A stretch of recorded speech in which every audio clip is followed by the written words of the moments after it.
Nous avons d'abord voulu planter le décor, le monde perdu d'avant 1914, avant le déclenchement brutal et l'irruption de la guerre, le 4 août 1914 pour la Belgique. Le monde était totalement différent de ce qu'il était après la guerre. Et donc c'est cela qu'on a d'abord voulu raconter, par exemple le fait que la Belgique et la Wallonie en particulier avaient des relations privilégiées, économiques mais aussi culturelles avec l'Allemagne. L'Allemagne était le grand partenaire économique et au point de vue culturel, l'Allemagne, qui avait vaincu la France en 1870, était considérée comme presque supérieure culturellement.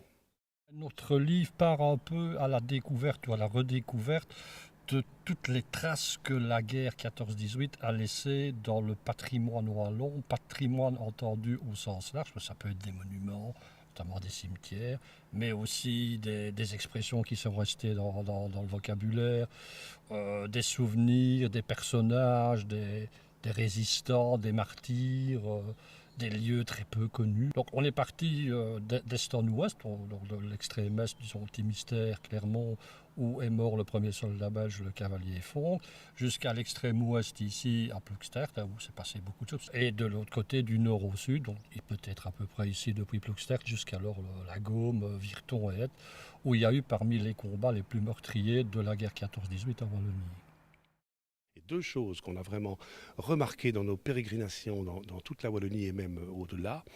La première, c'est l'extraordinaire vitalité du tissu associatif. Les sociétés d'histoire, les sociétés d'archéologie, les sociétés simplement d'animation culturelle dans les villes et les villages.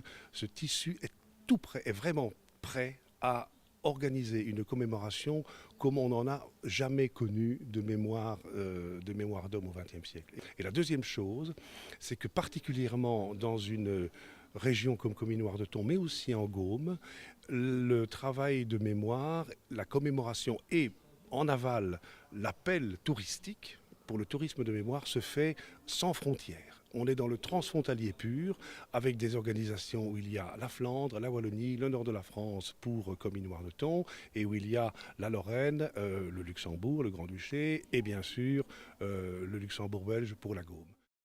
Je crois que le message essentiel, et qui sort évidemment tout à fait du cadre de la région ici, même de toute la Wallonie et même de toute l'Europe, c'est que on n'a encore rien trouvé de pire que les guerres pour pourrir la vie des gens, quoi.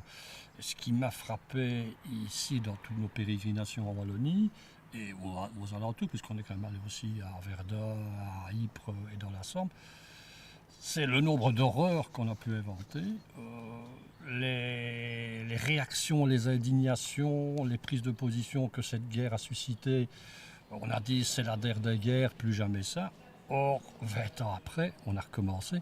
Et on peut même, d'une certaine façon, et certains historiens le pensent aujourd'hui, c'est que 14-18 et 40-45, c'est la même guerre pour laquelle on a simplement observé un armistice de 20 ans.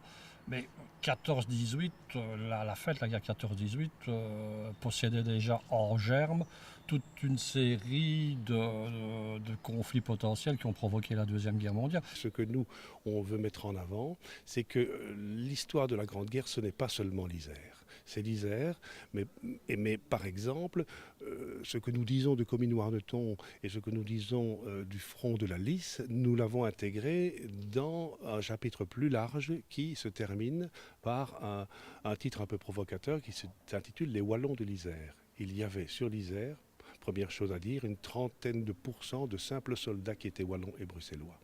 Première chose, l'Isère oui, mais il y a les wallons aussi.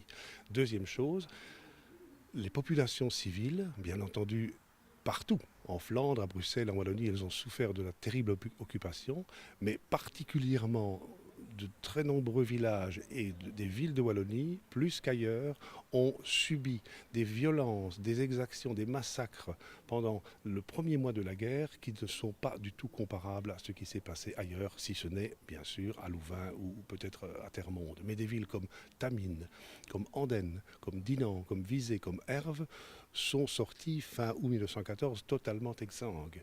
Il faut savoir par exemple qu'à Dinan, en un jour, les Allemands ont massacré près de 700 personnes. Mais on n'en reste pas là, parce qu'on commence aujourd'hui le livre et le chapitre relatif à Dinan en rappelant qu'en 2001, le secrétaire d'État allemand à la Défense est venu demander pardon. L'Europe se fait, l'Europe est en cours, on n'en reste pas à rappeler les exactions des Allemands de 14, c'est une autre Allemagne, et on dit qu'aujourd'hui, dans une Europe qui se construit, où la solidarité revient, la mémoire, elle est également du côté de l'ancien adversaire.